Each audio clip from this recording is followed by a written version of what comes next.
Welcome to the Emerson Group Wealth Call here for February 2024, where today we're going to be talking about all things ADUs, or accessory dwelling units. And to make sure we have a super rich and informative call, I'm joined by Chris Dulnikowski with the Ruling Design Group. And the reason why I wanted Chris to come on today for our wealth call is, well, experience matters. Their firm has done more than over 500 ADU designs, which is more than we can say for any other firm here locally. Quite a few. And certainly experience, track record, and service are all things that are important and matter, just like in our business with the Emerson Group. So thank you, Chris, for joining us today. This is going to be a really good call. And a lot of buzzwords, conversations, and a lot of movement in the accessory dwelling unit space. So let's get into it, right? Tell us about your firm, and obviously we'll get more into the ADUs. For sure. Nick, well, thank you so much for having us. My pleasure. You know, we're excited to share everything that Ruling Design Group has done in the last several years on accessory dwelling units. You know, with my firm, it's myself and Audrey Ruland. We've been in business 24 years here in San Diego. So well before the ADU boom of the past few years, right? They've been around well before, and this is just another benefit to you being able to help out more clients with more opportunities and options. Because we spent the last almost 20 years focusing on residential homes, remodels, creating space for families. And then when the ADU started back in 17, we're like, we need enough housing. We need more housing. We do not have enough. And so we wanted to focus on ADUs. So we've grown our team. We've got 22 people now. 22 people, wow. Yes. So yeah, you guys are doing some things right. We want to. We're making good progress. So over 500 ADUs, and we do everything from I want one to here's your permits. So the due diligence, creating the design, doing the detailed construction documentation, and doing all the negotiating and permit processing with the city to get you the permits so that you're ready to start construction. And that's really an emphasis with your company, is really the details to make sure these things get done right the first time, get done efficiently, as much as you can help it, of course. It is in your control, not the city's control. Well, I think that's one of the misconceptions that people have is like, oh, it's just an ADU, it's simple. It's a box, right? It's a box, but it's a dwelling. And I think that's the challenge that we have seen is you're creating a home or multiple homes. And it's not just like, oh yeah, we can just do that and it'll be done, you know, in just a couple weeks and we'll get the permit. I want to start building next month. It doesn't work that way. You're creating a real home, you're creating a real dwelling, and it's new construction, right? It's new construction. It's a process. There's a lot that goes into it. Well, getting into the ADUs, obviously you know every detail about that process from start to finish, but I think we'll just start with the basics here of, right, what is an ADU? Well, let's set the level playing field here. You know, An ADU, it can be on a single family or multi-family property. It can be up to 1,200 square feet. Minimum is 150 square feet, which is very, very small. That would be your single car garage, 10 by 15. And that would be a little tiny space. So we want to make more livable space, but it can be legally rented. So you could rent it if you want, or keep it for family, a home office. And then also it can have a full legal size kitchen or a small kitchenette. So when we're talking about an ADU and the different incorporated areas of San Diego, right? There's a city of San Diego, then there might be Poway or Ramona or El Cajon, where they all have their own guidelines that are kind of governed by the state of California, right? And that's what happens is the state of California is your umbrella. The state of California is the umbrella, and they lay out the ADU laws, and then each local municipality can implement those laws, and there's very slight nuances. And so there's over 20 different municipalities in the greater San Diego area, and I must say they're all very different. Don't we appreciate that, right? I mean, let's not make it simple. Let's make sure they're all different. And the nuances could be very small, but very important depending on the project. So it really comes down to if your cousin did an ADU in Chula Vista, you're like, oh yay, this is what they did. I can do one.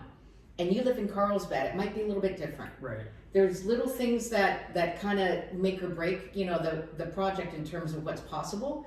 But that's where we come in. That's where a consultation comes in to save you time, frustration, and money. Yeah, to make so sure that it's that like we understand what you can do.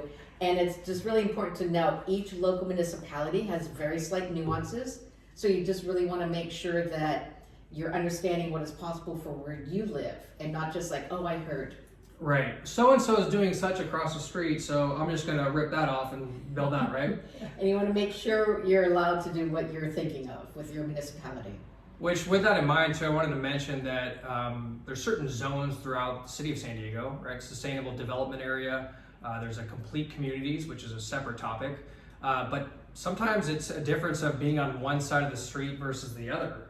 And don't forget coastal overlays, exactly. You know, so that's where... Our good friend Coastal. Yes, you gotta love the coastal. Being close to the beach is wonderful, but there's an additional set of requirements there. So you can be single family, multifamily, complete communities, opportunity zones, coastal overlay. There's a lot, again, still nuances, so you wanna make sure that you get the right feedback for what's possible for your property. Right, understand all the layers and how each one may or may not apply to you and how it's going to impact you from a timing standpoint, an expense standpoint, or your design. For sure. Okay, let's get into some of the major ADU laws and some of the big changes we've seen for 2024, right? For sure. Would you say this is the most impactful year as far as the changes that we've seen from all the years since 2017, or? I think every year we're seeing changes. Every year we're seeing progression that is in support of housing, and some years are bigger changes and some years are smaller changes. And the big thing is everything is continuing to evolve. Right. You know, so what used to be okay a year ago might have more opportunities. It might be different. So that's where the new laws are constantly coming out, and we're seeing what is being worked on for this coming year already that is going through the state legislation. Some of the major ADU laws that we have in effect right now is, number one, no owner occupancy for the accessory dwelling unit. This is a big one. So if you have a rental property, you want to add another unit to it, you don't have to live there. So owner occupancy gone for accessory dwelling units. Also, another big one is no development impact fees if you're under 750 square feet. Now, this one is an important one. Your development impact fee is part of your permits. And with that is the permit fees are multiple fees within that. Development impact fee is one of the biggest. And if you're under 750 square feet, you're good. It's zero. Now, some municipalities charge a lot of money if you go over. City of Vista is at least $14,000 with their development impact fee. So as you can imagine, we design a lot of 749 square foot units. Safe to say. And do that. Chula Vista has pretty large impact fees, development impact fees, at least $12,000 or more. So City of San Diego, they've waived their development impact fees, and with that, you know, you have more opportunity. Again, City of San Diego is being progressive there. But in the big point is, let's make sure when we do the design that we focus on where some of these trigger points are, because we want to save, you know, the homeowner, save the property owner money as we're trying to go through this to be cost effective.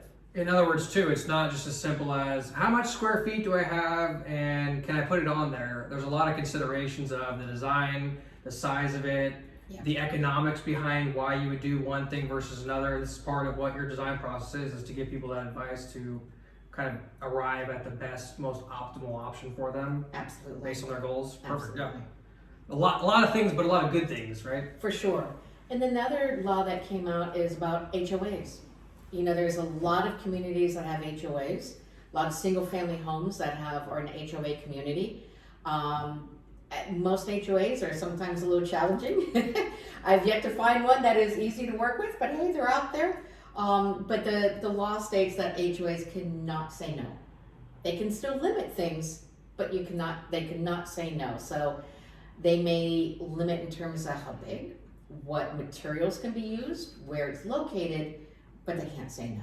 Right. So, I mean, that's a big deal, right? That's going to be a conversation that's going to evolve, and it probably won't be showing up immediately in some people's neighborhoods that are HOA governed, but we're going to be seeing some changes there, and that's going to ultimately force maybe some other development in those communities. Definitely. Yeah. Definitely. So stay tuned for that if you live in one and what's going on there. What else do we have for major? Because we've got even more, right? Yeah, and I think a lot of it is also, again, it continues to evolve, 2-story ADUs. You know, it started as a cute little backyard cottage. Well, what if you don't have a big yard, but you can go up, you know? Right. So there's possibility of creating a 2-story ADU And of course, there's some nuances that go around that. There's some restrictions, and then also, what if you don't have a big backyard, but you have a big front yard? There's a potential again to allow an ADU in your front yard. Again, more restrictions. Right. But if you don't have space, again, the laws are trying to create, at least let you have an ADU. Yeah, they want to open up the options to make it more available for a larger percentage of people. Definitely. Yeah. Definitely. And obviously we're seeing that both in what they're passing, but also in just driving around our neighborhoods and starting to see more activity within the ADU space as we have really in any year. Well, I have two in my own backyard. So I have a detached garage. I live here in North Park. I've been here for 20 years. And I had a detached garage. I never put my car in it. Don't tell anybody. Yeah. It had all Welcome to San Diego. Exactly. It had all my holiday decorations, my bicycles, things like that. And I'm telling everybody they need an ADU, and I'm like, I need an ADU. Right. So I'm converting my garage into a junior ADU. Fingers crossed that my mother-in-law or my mom might want to move in, and then an ADU above for rental income. And The so best, both sides. Yeah, that's where I was like, you know what? Walking, talking the talk and walking the walk. We need housing. And this is also one caveat I wanted to mention too, is that really we're having this conversation that's supporting a lot of different buckets here, right? It's not just investors that want to build a bunch of units and make a good income or profit. It's also the people that want to help house family members, whether it's your parents or your son or daughter who's 35 and just won't leave yet. And that's okay, right? That's part. But give them their own space. Give them their own space. Just make it nice, not too nice. But there's a lot of reasons why people would build an ADU. I think is what I wanted to impress upon, is that it's not always just for investment. It could be for family. It could be for your family's growing and you need more space in some capacity, or your teenager's just a teenager, so you want to put them in the back ADU, right? For sure. And a large amount of our projects are for family. ADUs for family, and that's where my mom's 93, my mother-in-law is 95. They're both living independent right now. I'm like, yay, knock on wood. But I would love both of them or one of them to be close by. And that's specifically why I turned my garage into a junior ADU, is, made a bigger bathroom, so if they're having, a walker or anything, there's room. Right. And I would love to have them close by. They worry me not being nearby. So that's the whole creation of ADUs. Absolutely. Is to do that. All part of what this is about and why we're seeing it and why we're doing it. All right, so a couple other interesting ADU laws that were just passed that we're probably still sorting out some of the details on, but will probably be a big talking point and maybe a cause for concern or excitement, depending on who you are, is the condoized ADUs, right? So what does that mean? Yeah, so that's one of the big laws that everyone's been like, oh my God, we're gonna have condos everywhere, condoize and sell your ADU. So the state is again trying to provide housing options. As you know, the current market here in San Diego is crazy. Yeah. Buying a new house is outside of almost everyone I know's price range. Yes. And so the new law about not allowing and enabling ADUs to be sold separately from the primary home just came out in January. That was passed at the state level, and it's an optional law. It's optional. So this comes down to allowing the local municipality to decide to implement it or not. They get to make a decision of whether this is something they want to implement. Yeah. And this year we'll kind of see who's raising their hand and who's not, right? Definitely. And so far we've heard, rumors that City of San Diego and National City are looking into it. And then we've heard Oceanside is not currently looking into it. So again, it can happen later. Right. But it's going to be a very long process. This is not like, yay, I get to sell my ADU next week. Right. Hey, we can build it. Yeah. We'll be done by the end of the year, and then we're going to put it on the market. No. No. The city's going to have to adopt the ordinance. They're going to have to go through all that process of understanding how you actually sell this new entity. And you're essentially going to create a little mini HOA. You're going to create a little mini HOA, like a cloud condo map, and a lot of things to be, figured out. Are you going to sell the structure? Are you going to sell the land and the structure? What about utilities? Is there going to be deed restrictions on the ownership period where, right, you have to hold it for a certain time? I mean, there's going to be all kinds of potential asterisks, right? Below it that we need to sort out. And hey, realtors, get ready for a bunch of new forms too, on top of all the other ones we get every year. Who doesn't love paperwork? Who doesn't love paperwork? And Okay. so this is the kind of thing, it's coming. It's going to be optional. Yeah. So not everybody might do it. And be careful being that guinea pig. You may not want to be the first one going through the process. Let a few become the new mold for you, so you can jump in and hopefully do it in a more efficient, effective manner. There you go. Yeah. All right. And then we've got the owner occupancy, right? So Yeah, so this is now permanently waived. Permanently waived. Owner occupancy there was a waiver for 5 years that was going to expire next year. Now it's just gone. And so really some of these changes we've seen over the past couple of years have had a profound impact on the number of people building ADUs or Definitely. looking into building ADUs, because it's opened up significantly. So naturally, as we've seen, the city of San Diego, they've been very progressive in trying to build housing. Definitely. And so this is just another example of continuing down that path of creating new opportunities and provisions to allow more people to construct To and stay in San Diego. build housing. Stay in San Diego. And one of the big laws that came out that is continuing to evolve is really on the multifamily. Yes. On the multifamily, the state says you're allowed to add ADUs to multifamily property. And then we can look at, what that really looks like and how we're creating more housing from space that is there and just not well utilized. Right. There's a lot of multifamily throughout the city that happens to be on a lot of extra land too. So taking advantage of that and providing more incentives in that bucket of multifamily. So I think this was a great topic to jump into more of a couple case studies, right? Of what does it look like to deal with ADU options within owning multifamily? Exactly. And at the state level, they allow on a multifamily to create 2 new ADUs. So if you have a property that has area, then you could create the 2 new ADUs. And then also the potential to convert non-habitable space. So a lot of people look at, well, what is non-habitable space? Well, number one, garages. Garages, storage room, clubhouses, leasing offices. So again, how many people actually put their cars in garages? It's a lot of storage typically. So multifamily properties, that could be a duplex or that could be 50 units. Right. If you've got a row of garages, the potential to convert to garages. We've done several projects where we're converting the leasing office. Who actually goes into a leasing office to pay the rent bill? No one's, that space is underutilized. So we're creating cute little apartments from the leasing office.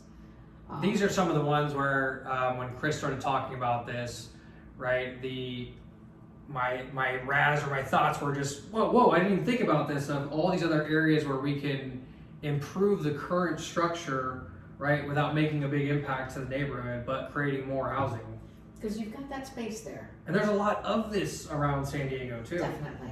Right? Especially around these areas and in the valley and Mission Valley, there's a lot of 70s, 80s built buildings that are really at the end of their life that would benefit from maybe doing some conversions. A little bit of a refresh, add some more housing, and then be able to create more space for people.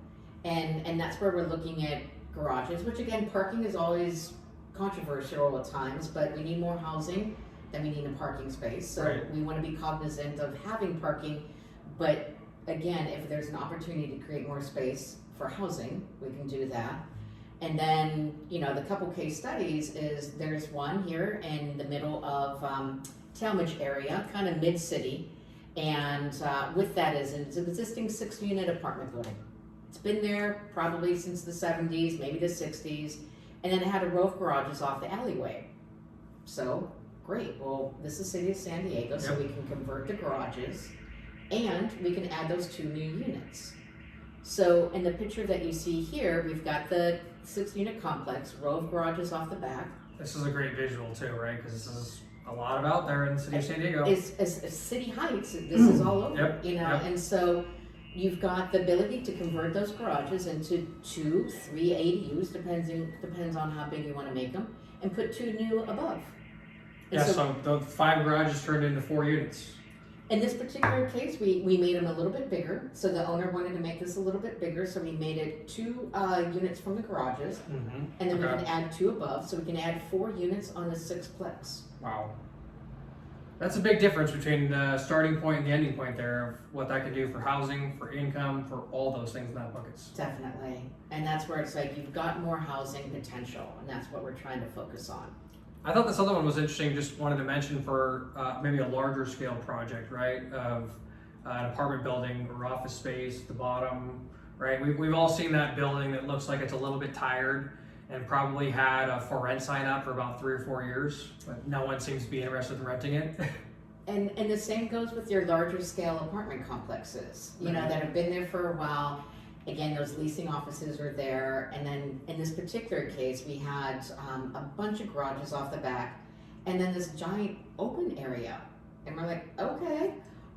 So with this particular case, we're able to convert several of the garages into 4 ADUs, still keeping a lot of the garages, still keeping a lot of the garages, adding the 2 new detached, and then there is the leasing office. So, we took 21 units and turned it into 28. I think this is a great example just to show you the application of outside of just a detached home with an ADU in the backyard, which is the common example that often comes to mind when you think of an accessory dwelling unit. So I appreciate this example to kind of give you a sense of how ADUs might be playing a bigger role in some of these larger projects or buildings longer term. Absolutely. And makes a heck of a lot of sense given where we're at and what we need. And we're trying to balance between adding value, keeping parking, adding more housing, and keeping amenities for people. And I have this conversation. I had one client want to talk to me about converting dozens and dozens of garages, and I'm like, don't piss off everybody. Right. So I'm like, how about we take a few of them? Have a balance. How about we take a few of them, exactly. So have a balance. So again, you want the place to be rentable, and that's where we want to create reasonable space and have those amenities, but make the best value out of the property. Making sure that we're being mindful of the economics, but also maybe the cosmetic or aesthetic look of the building as well as it pertains to the neighborhood if possible. For sure. Next, we want to talk about what might be one of the largest or biggest changes from some of the newest provision changes here, right? Which is the City of San Diego Density Bonus Program. So this can be one of those layers or provisions that is probably going to be one of the ones that's changing or impacting how large of an ADU development can be made or built in a certain area. Absolutely, absolutely. And the City of San Diego, again, we have seen their support of housing. I think in the greater San Diego area, they're the ones that are most looking at how can we create more and more housing, because again, we don't have enough housing. They created the Density Bonus Program. You might just hear of the bonus program, and it's all about affordable housing. And what they created was basically a carrot program, a reward program. You create an affordable housing unit, you get another unit, your bonus unit, at market rate. And so this is where it's deed restriction in terms of affordable housing. So you can't just rent to anybody. So what you're allowed to do on single family or multifamily is you create the ADUs by right that we've been talking about. Right. But say you have a giant backyard. I just talked to someone that's on a 10,000 square foot lot in the middle of San Diego. Right. A lot of room, a lot of room. So if you have more room and you want more units, either for rent, for family, get, space for mom and get some rental income coming in, the next step after you do your by right ADUs is affordable housing. That can be moderate, low, or very low income. It's a 15-year or 10-year deed restriction. And if you do an affordable housing unit, then you can have the bonus unit. And that bonus unit is back at market rate. And we have, we'll be providing some resources here at the end of the call, but we'll be able to provide you with the most recent kind of median income graph, right? So you can see the low income, very low, median income, and kind of see what that looks like as far as if you wanted to build a bonus ADU, what would the income requirements be for the particular category that you're going to have to put together for that bonus unit. And so the way it works is, again, if you're on single family or multifamily, you get your ADUs by right. Then if you want more, the next one's going to be affordable. If you do an affordable unit, then the next one you could do it as a bonus unit, and that's your market rate unit. And if you're in the sustainable development area, you can keep repeating that. And so the intent there is to provide additional housing, and you can keep repeating that and adding units until you're essentially out of room, or have you hit maximum floor area ratio, it's called. So it's really dependent upon where the property is located is a big part of this, right? If you're in the sustainable development area versus if you're not, it could be the difference between being able to build 5 versus 20 in some cases. Sure. So that's why I said 20. I want to make sure everyone hears me here. There's projects that are, in some cases, are 30, 40, 50, 60, 100 units. That are all ADUs. That are all ADUs, right? So this is going to provide a huge impact in the amount of projects and development that we see from this change. I think so, and I think there's always those outliers. If you think of the bell curve, you think of like where most everything is happening, and then you have your outliers. I think the 50 plus units for ADUs is a little bit more on the outlier. That I think is really kind of pushing the intention of the program. But I think that middle space is really where I think the density bonus program really helps, and the affordable housing program really helps. Because if you have a really big lot, and you can only have 2, well, what if you have a lot more room? Right. And then that's where do 2 or 3 more, 4 more. We're seeing the scale that we're focusing on is really that, that 1 to 12 unit range, that Right. 1 to 15 unit range. I think that's really where the sweet spot, where our housing community really needs the most. Those 50 unit, 100 units, I think they're better suited to more of a complete community setup. Right. But your backyard, if you have a giant property, let's add some more, and then the affordable housing component is just really needed and help. Yeah, and I would just say, look, I, as far as where we stand on it myself, is that I'm very much a proponent of some of this stuff.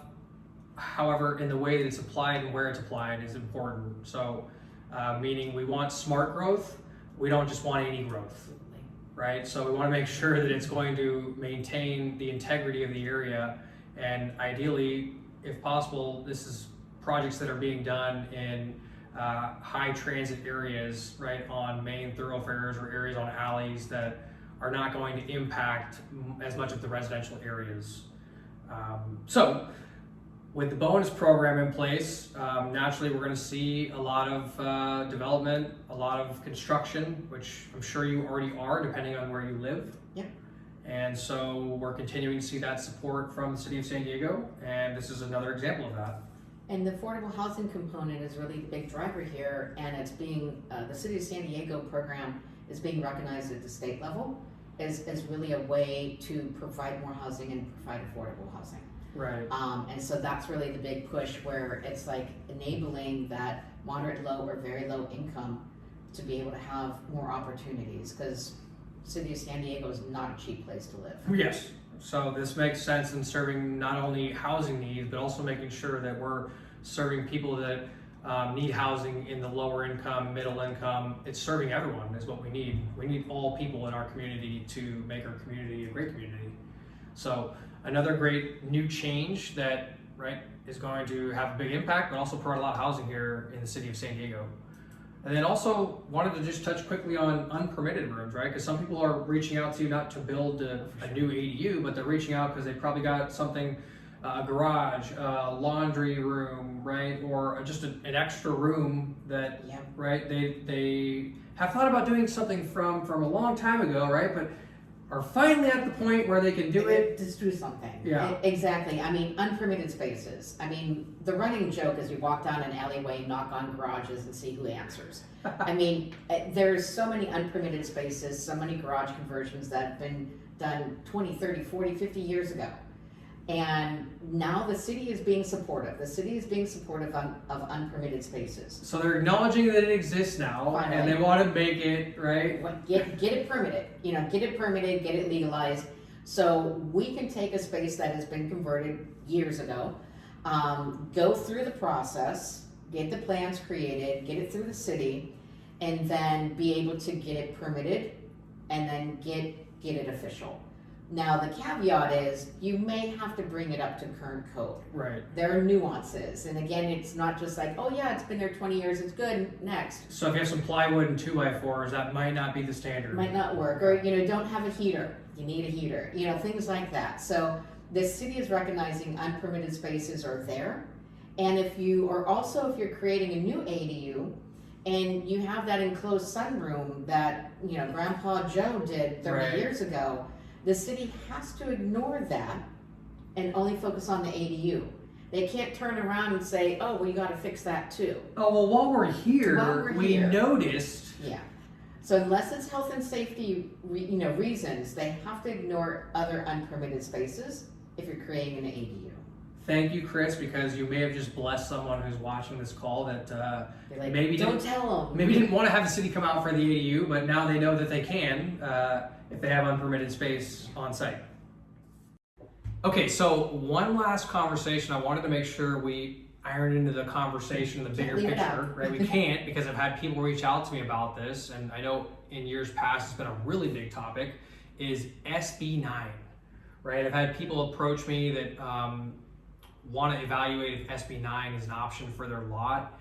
And so I wanted to make sure, Chris, you spoke to that of why or why not. Exactly. So Senate Bill 9, it came out a couple years ago. Right. And it allows a single family home to either be split the lot and create more units on the new lot, and that new lot can be sold independently, or keep the lot in place and just add more units. Which this was, I'm just smiling because this was such a big conversation and topic, right? It was. It was going to destroy our neighborhoods. So we're going to add all these units. And we're going to have apartment buildings next door, right? Yeah, and we're going to sell all these little parcels. The reality is, it's not as impactful as everyone was hoping. It's really only good for certain situations. And if you're in the city of San Diego, you might as well just add ADUs. The process, so say you wanted to split your lot. Number one, you need to make sure your lot makes sense to split. I've had someone come talk to me where they wanted to split their lot. I'm like, how is anyone going to get back to the lot that you're going to sell? We'll deal with that later. We'll figure that out. That's a minor detail. So it makes sense if you have a large lot, number one, right. Obviously. Mm-hmm. And something where you're on a corner. Maybe where it makes sense where you're just going to chop off basically the backyard. Right. And if it makes sense for your lot, and again, I'm happy to talk with you about it, but you still have a long way to go because a new parcel needs to be created. So a civil engineer does that. There's at least a year plus process to essentially create the new parcel, get that approved. When it's approved, then we, from the design perspective, can go back and then start figuring out where to place the new units. Because without the approved parcel, I don't know where those property lines are. Right. So I can't start designing until I have that. So the challenge is, it was a great idea, but the actual implementation is just not all that great. And there's and that's a very common theme, unfortunately. I have to say that politics has a lot of that in the real estate side of things, where there's a lot of noise, and yet the application or reality of what we're seeing on a day-to-day is completely different than what the general public might believe is where things are leading. So, and it was hyped up a lot. It was hyped up a lot, and I think it's that kind of thing where it started as a good idea, the implementation wasn't quite there, but the evolution is then going to create new bills in the future that will make more sense, that will be easier to implement. It's kind of what we're seeing, right? Like now that things are really loosened up in the ADU space, this has become the most appropriate or most economical option in favor of doing that versus SB9. Yeah. So it's really a case-by-case basis. And the Turner Center out of UC Berkeley did a study. It's maybe about a year old now, but they said out of all of California, only 2% of the residential homes would make a good choice for SB9. Right. So this is not, oh my God, every home, every neighborhood is going to have this. Everyone's going to be splitting their lot and adding all these units. It's definitely not that. We didn't see that happen, no. Yeah. However, we are seeing that happen, right, within the ADU and the complete community. So as you said, they've passed a policy that kind of helped the trajectory of where we're heading to create more housing. And now the ADUs and the complete communities is fulfilling that space, not the SB9. Basically, yes. So it's an easier path forward. It's an easier path forward to housing. So again, maybe it's something to talk about to understand, but I think in general, it tends to be a longer, more costly, and more rigorous process that doesn't necessarily guarantee you a better outcome. Yes, yes, and yes. So, moving on, I suppose. Well, we can talk about it. But let's go through the options. Again, that's why we have that conversation. We have that consultation to understand the goal. If your goal is to sell part of your property, then yay, let's go down that path. Right. If your goal is to add more units, we have options. SB9 might be the best option, might not. But maybe your goal is just to wait until the ADU and the sale for the condo option comes up, and that might be your solution depending on what you're trying to accomplish. So I think one of the things that this conversation did is really demonstrate that experience, right? Track record of knowing what you can and cannot do really helps you guys with the consultative process to understand what's your objective, right? What's your goal? Yeah. What's important about it, right? What is this for? Family, income, and knowing all those different nuances helps you, right, allow the client to arrive at the most optimal and successful outcome, which is going to be worth a lot of time and money that they save because of that. Absolutely. So, Chris, thank you so much for You're very welcome. making us smarter and adding to our wealth department. We appreciate that. And if you need to get a hold of Chris, we'll be following up with a great resource guide, and she's got some really good stuff on her website as well with the Rulin Design Group. And stay tuned for next month, as we're going to be going over actually more of the ADU conversation into some of the construction economics, right? So we're going to actually sit down with a local ADU construction company who also happens to be, I believe, maybe a preferred construction company in the Rulin Design Group.